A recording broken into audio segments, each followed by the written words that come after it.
Hello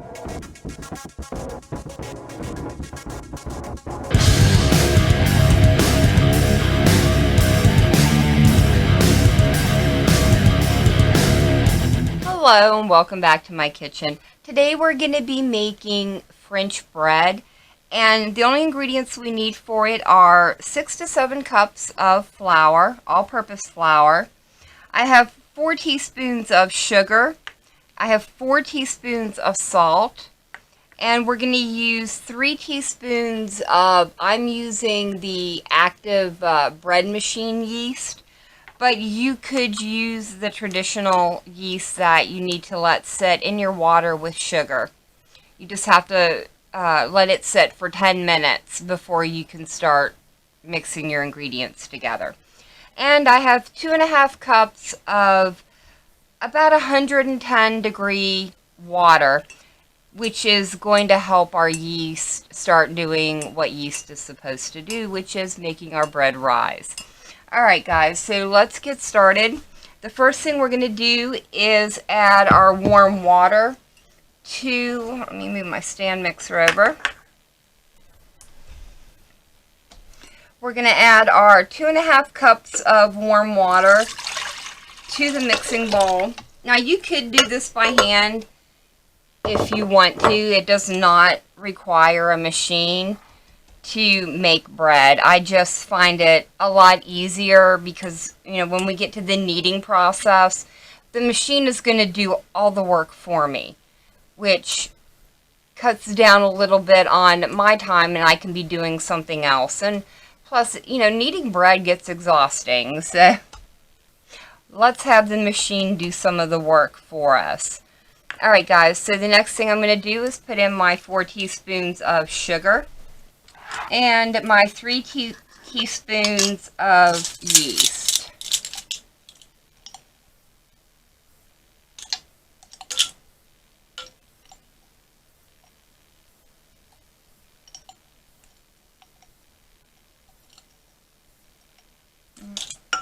And that is the end of that one. Just exactly 3 teaspoons. Very nice. Alright, I'm going to give this just a quick little stir to get it all mixed into the water.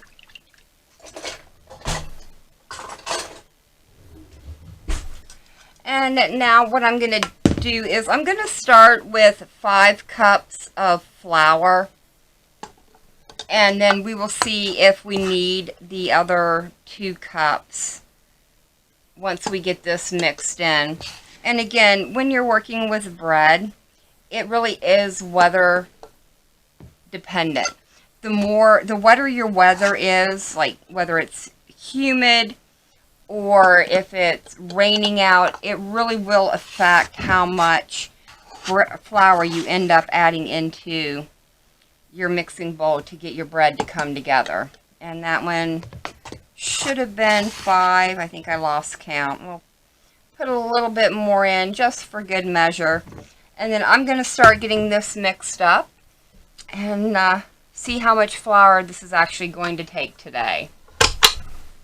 And before I forget, I'm going to add in my 4 teaspoons of salt at this point. The reason I do not add my salt in with the water and the sugar and the yeast is because when salt and yeast get together, if there's not that flour barrier there, it will take a little bit longer for your bread to start rising.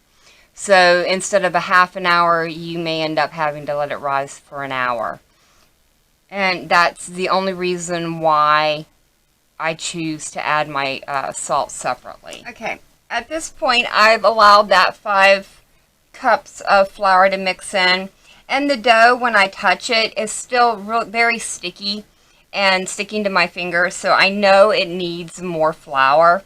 So I'm going to go ahead and add in another cup, and we'll see where it's at this point. What you're looking for is for the dough to start forming a ball and to pull away from the sides and kind of start wrapping around the bread attachment without sticking to the sides of the bowl.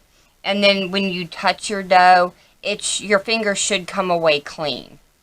So let me get this part mixed in and we'll see where we're at next. Alright, at this point, after that last addition of flour, I still have about a cup left. But our bread, I don't think it needs any more flour added to it. I can touch it. It still feels slightly tacky.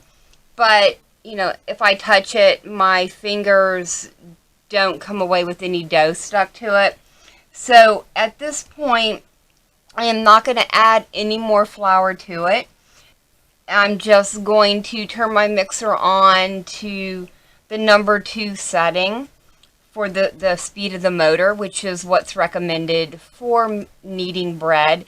And I'm going to let this go for about 5 minutes. And then we will get it ready to start its rise. Okay guys, I have moved the bread out of the machine because I do like to do like a last minute hand knead on it for just about a minute or so.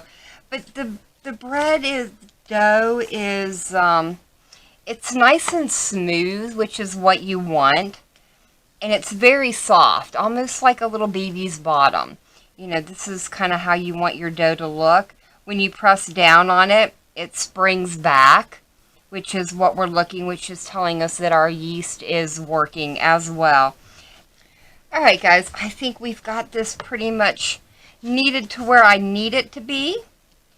Yeah, it's looking really good. So all I'm going to do now is just kind of stretch it into a ball shape while I tuck the bottom up underneath.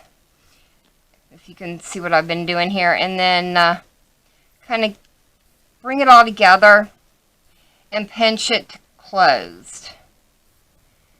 And that's all we're going to do with it. And now next thing I'm going to do is I have a bowl that I have used a little bit of olive oil in. And I'm just going to put it in and give it another spray with my olive oil on top so it doesn't dry out. So we're just going to cover this with the cling film now. And remember, you want to cover this loosely, just so if it does expand up to the top of your bowl, it has somewhere to go and you're not keeping it restricted. Alright guys, I'm also going to cover this with just a clean tea towel. And I'm going to move it over and let it rise in my oven for 20 to 30 minutes. I've preheated my oven to 170 degrees, which is the lowest setting that it goes to. I then turned it off, turned on the light inside the oven, and that'll help keep it warm and let it rise without baking it. So I will see you guys in about 30 minutes. Alright, I have taken the dough out of the oven and it has doubled in size. I think I actually had it in there for about 40 minutes just because I got a little busy with something else. But it is now time to gently push down on our dough and deflate it. We want to work out some of these air bubbles, the bigger air bubbles that have formed. And I'm just going to transfer it over to my breadboard so that I can roll it out and form it into 2 different logs. To do that, I'm just going to gently start pushing it out. And you don't really want to work it too much. You just want to get some of the bigger air bubbles out. And then I'm just going to start forming it up into a log.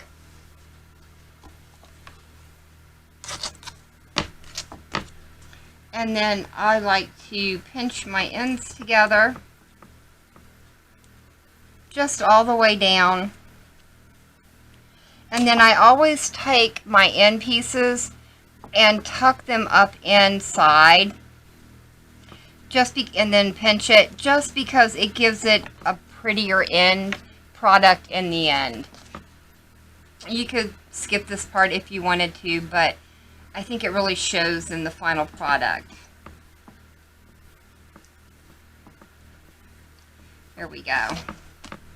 And then I'm going to just turn this over and even it out a little bit, and then I'm going to try and divide this in half, probably about there, I hope. Yeah, about. And then I'm just going to elongate this out. And I'm not going for like a true baguette, but I do want a thinner rope of bread, or log of bread, I guess I should say. And then I'm just going to tuck that in as well and give it a pinch.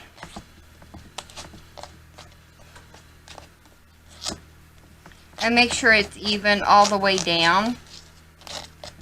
There we go.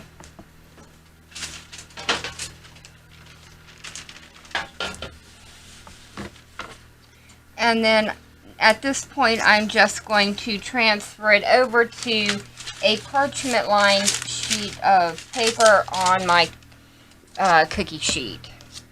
And I'm going to do the same thing with this one. And while I'm doing this, let me remind you of the Gamers and Geeks playlist that JPEG of Death and I have going on our channels. If you would like to be a part of that, it's very simple. All you have to do is go out and make a cooking video, post it to your channel, and then let either JPEG or I know down in the comments section of our latest cooking videos, or if you are a part of his Discord server, you can let us know over there as well. But I think we have pretty much got this exactly where I want it. And this one's going to go over to the sheet as well. And I'm going to try and keep them separated from each other. And again, try and even it out a little bit. There we go. Now, while my oven is heating up to 375 degrees, I'm just going to cover it again with my clean tea towel. And I'm going to set it over on top of my stove and let this rise for another 20 to 30 minutes. Alright guys, these have risen for about 30 minutes over on my stovetop, and I've just come in and put a few little slits on the top. And the last thing we need to do before we put it into the oven is brush it with an egg wash. And this is just one egg that I beat up and added a little bit of water to, probably about a teaspoon of water. And we're just going to come in and very gently brush the tops of this. You want to be careful not to deflate your bread. This is going to help it brown up in the oven and give it a nice crusty exterior. Alright, and there we go. Nice and brushed. And this is going to go into a 375 degree oven for about 20 to 30 minutes, or until it's a nice golden brown on top, and if you flip it over and give it a little tap on the bottom, it will sound hollow. So I will see you guys once these are back out of the oven. Alright guys, our bread was in the oven for about 30 minutes and it's now done. It's nice and golden brown on the outside, and if I pick it up and tap on it, it sounds hollow inside. You guys have been asking me to do a few more bread recipes, so I thought I would share how I make French bread with everyone. So, I hope you guys enjoyed this video. If you did, leave me a comment down below. If you try this recipe out, let me know how it turns out for you. Remember to check out the Gamers and Geeks playlist, as well as my Fallout cookbook and my Elder Scrolls cookbook videos. I will leave links down in the description to all three of those. But for now, thank you for joining me. I've been Vault Girl. I hope you guys have enjoyed, and I hope I see you in the next one.